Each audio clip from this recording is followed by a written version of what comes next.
नमस्कार.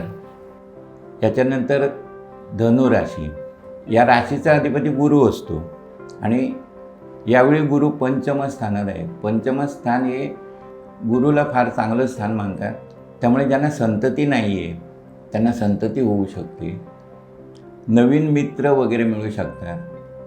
या राशीचे जे कोण लेखक असतील त्यांच्या लेखनाला प्रसिद्धी मिळेल, किंवा तुमचं एखादं पुस्तक किंवा काय अप्रकाशित असलं आणि तर तुम्हाला ते प्रकाशित करायचं असलं तर त्यात तशा पद्धतीच्या घटना घडतील. काही माणसं तुम्हाला तशी भेटू शकतील.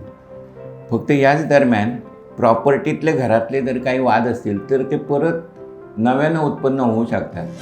त्यामुळे या दृष्टीनं तुम्ही स्वतःहून त्याच्यात लक्ष घालून ते मुद्दाम उकरले जाणार नाहीत याचा जास्त विचार करा. भावंडांचं तुम्हाला सहकार्य मिळेल, पण ते जेवढ्याच तेवढं, म्हणजे पूर्णपणे त्यांच्यावर अवलंबून राहून कुठच्याही गोष्टीची आखणी करू नका. कोर्टातली जर काही कामं असतील तर ती करू शकता. थोडासा प्रवास घडेल. शिवाय पुढच्या प्रवासाच्या काही योजना मात्र तुम्ही या महिन्यात आखू शकता. आत्ता प्रवास नाही घडणार. संशोधनात्मक जे कोणी कार्य करतात किंवा शिक्षण घेतात त्यांना हा सध्याचा काळ चांगला आहे.